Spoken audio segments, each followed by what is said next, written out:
Muy bien, muchas gracias a todos por seguirnos en este Congreso Veterinario de Colombia, el CVDC, que llega a través de redes sociales para compartir algunas experiencias y conocer otras facetas de nuestros invitados, aquellas que muchas veces por las conferencias no conocemos, y por eso nos acompaña un invitado muy especial.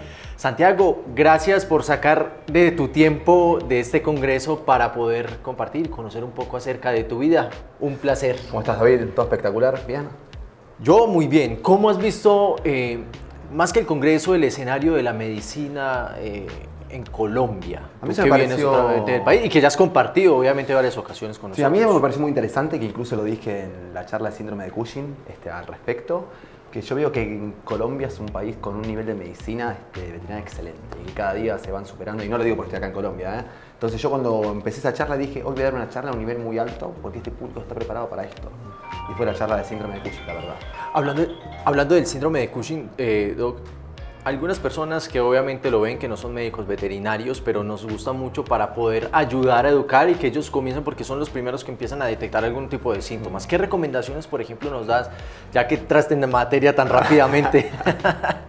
Recomendaciones con respecto, al reconocimiento de la enfermedad, Claro, por parte del tutor. Claro. Cuéntanos más bien un poco de la conferencia y ahí Sí. ya nos vamos guiando por ese sentido de la recomendación. Sí, con respecto, yo creo que cuando hablamos de estos temas a veces hablamos de las cosas comunes porque las cosas comunes ocurren comúnmente. Entonces hay que hablar obviamente de patologías raras, pero siempre está bueno hablar de las patologías de alta incidencia. Y con el síndrome de Cushing tiene este tema, es una patología oncoendocrinológica. En sí pues, en parte podríamos definirla, son pacientes que tienen neoplasias o tumores, ¿sí?, que fabrican hormonas, de una manera muy simple para el público general que no es veterinario, ¿no? Y creo que parte del reconocimiento de estos pacientes, junto con lo que charlamos acá, es reconocer la signología clínica. Yo siempre le digo a los médicos, les digo a los estudiantes, el examen físico del paciente y el intercambio con el tutor es la parte fundamental de la consulta. Uno puede hablar de los análisis, puede hablar de la terapia, puede hablar de las pruebas hormonales, pero el primer paso es el examen físico de revisar al paciente. Yo creo que es algo fundamental que siempre les explico a los médicos que se capaciten, que lean, estudien, pero que trabajen también en eso, en la manera de aprender. Doctor, hablando de síntomas, quiero ser también un poco respetuoso obviamente con los profesionales de la medicina veterinaria. A veces basado solo en ese diagnóstico propio, sin escuchar, por ejemplo, al tutor, al dueño de la mascota. ¿Qué recomendaciones nos das en ese sentido? Porque en última son ellos los primeros que empiezan a notar cambios, pero a veces vemos que hay cierta, no sé cómo sea la palabra para decir que hay cierto blindaje a la hora de pronto escuchar, obviamente, a la persona que trae como tal los primeros síntomas, por ejemplo, para el tema de Cushing. Sí, yo creo que el principal síntoma, tanto por la evidencia científica y tanto después de mi experiencia, es estos pacientes que consumen más cantidad de agua y también hacen más cantidad de pis y también mayor cantidad de veces pis. Yo creo que son unas preguntas necesarias en hacerle al tutor, ¿sí? Y creo que dentro de lo que es el tutor es una cosa a reconocer, que su perro está tomando más agua, haciendo más pis, es uno de los signos clínicos principales, la verdad. Sí. ¿Qué tan inquietos estaban los asistentes en las charlas? ¿Qué tanto se veía obviamente la percepción y el panorama obviamente que tú ves frente a lo que es ahora la medicina veterinaria con respecto a lo que obviamente ya ha pasado en algunos años? No, yo te voy a ser sincero, te digo, no es porque esté acá en el CVDC, me parece espectacular, la gente estaba muy interesada y yo soy sincero, di una charla de un nivel alto que a veces no di en otros países y la gente, a pesar de un nivel muy alto, entendió todo, preguntó, se interesó, sacaba fotos. Yo lo veo muy bien siempre a Colombia y me encanta que la finalidad de estos congresos es la educación continua, es la realidad. Y yo se lo veo muy fuerte acá. A diferencia de algunos años, el público muy joven.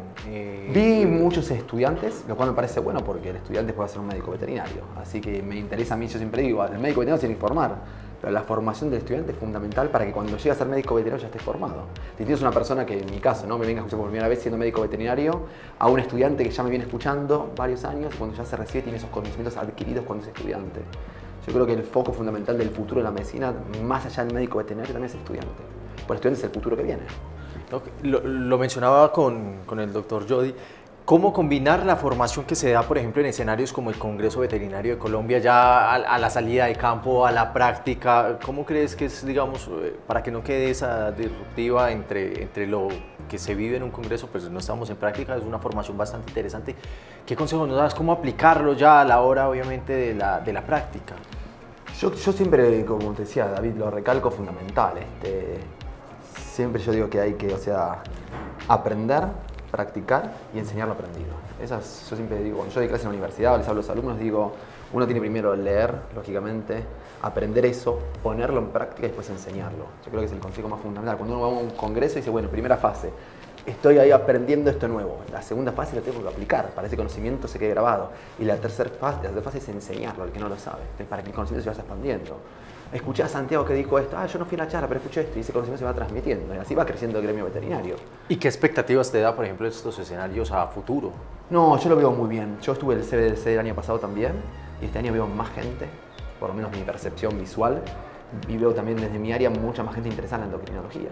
El año pasado hubo también bastante gente, pero este año veo más gente todavía. Entonces veo que Colombia va en una curva cada vez creciendo más. Y como te decía, David, creciendo a un alto nivel. Entonces uno cada vez puede hablar de temas más difíciles, cada vez hablar con más dificultad y que esa persona se vaya formando cada vez más de manera más profunda. Es un país que yo te digo, con respecto al año pasado, esta vez que vine, el año pasado también hablé de Cushing, pero este año una charla de un nivel mucho más alto académicamente y el público estaba al tanto y me siguió, me parece fundamental. ¿Qué recomendaciones nos das? Y lógicamente para seguir tu trabajo, cuéntanos un poco acerca obviamente de los inicios de esa medicina veterinaria, de dónde arrancó, o por lo menos de tu énfasis, de tu enfoque. O sea, y fue muy raro, o sea, la realidad. Si yo en medicina veterinaria comencé haciendo medicina interna, después me fui para el lado de las emergencias, incluso mis primeras charlas en congreso fueron de emergencias, algo que nada que ver a la endocrinología. Y de repente me fui interesando en la endocrinología por el paciente crítico, me interesaban las alteraciones que se dan en el medio interno, y en un momento de mi vida estaba haciendo las dos cosas y realmente uno no puede abarcar mucho. En un momento de mi vida dije, voy a dejar las emergencias y me voy a dedicar a la endocrinología. Y ya hace, creo que 9 años que me dedico puramente a la endocrinología. Pero sí fueron unos inicios raros. Empecé haciendo emergencias y a mí me encanta la docencia, empecé dando charlas de emergencias. Mi primer congreso fue un congreso de emergencias. ¿Y en endocrinología, cómo lo has visto en nuestro país respecto obviamente a la Argentina y las partes que tú obviamente ya has estado? Y eso es lo que decía, acá incluso veo que es uno de los países que ya está la figura del endocrinólogo. En otros países no está todavía esa figura. Hoy en día no solo veo a la gente interesada, sino ya gente que atiende a los pacientes y también vive de eso, o sea, que se dedica puramente y vive de la endocrinología. Y eso me parece fundamental, porque yo siempre lo digo, a ver, es una pasión, la veterinaria, para mí la medicina es una pasión, pero también uno tiene que vivir de eso. Claro. Y yo veo eso en muchos médicos de Colombia que se están dedicando a la endocrinología y pueden vivir de eso. A mí eso yo los aplaudo, me parece fundamental, porque viven de su pasión. Santiago, queríamos conocer tus perspectivas, panorama de la vida, qué mensaje nos dejas. Obviamente, seguir compartiendo como familia en este tipo de espacios, pero también para que se acerquen y cada vez sean más ávidos de información, de conocimiento y, como tú dices, mantener el nivel y superarlo cada año. Bueno, esperamos cuando nos sigas acompañando. Seguramente, ojalá así sea. No, yo creo que el consejo que les doy es que no hay que tener miedo a aprender ni miedo a reaprender. A veces hay conocimientos mal aprendidos y no hay que tener miedo a reaprenderlos. Y parte de la educación continua es esta. A mí me pasó, yo muchas veces estoy así como speaker y muchas estoy como asistente. Y a veces que hay que reaprender. Entonces yo siempre digo, mi consejo para los asistentes a este tipo de congresos es no tengan miedo a preguntar, no tengan miedo a aprender, y a veces hay que reaprender un conocimiento que se aprendió mal. Y no hay que tener miedo a eso, es decir, esto yo lo vine haciendo mal y bueno, a partir de ahora voy a hacer de otra manera. Y quebrar ese paradigma de decir, no, esto siempre fue así, no, cambió, lo voy a reaprender. Es un consejo más, sin miedo a preguntar, o sea, sin miedo al éxito que venga la gente. ¿Dónde pueden encontrar más información tuya, Santiago? Me pueden seguir en redes sociales. Yo tengo una red social puramente de educación, que les va a súper encantar, que bueno, es mi nombre y mi apellido, que es bastante complejo, más a la velocidad que hablo, pero es Santiago Teisandier. Ahí en redes sociales pueden encontrar, seguir, contesto casi siempre todos los mensajes, publico siempre casos clínicos, y creo que ahí pueden seguir aprendiendo y ser parte de este mundo de la endocrinología y esta comunidad veterinaria, que es una comunidad de Latinoamérica.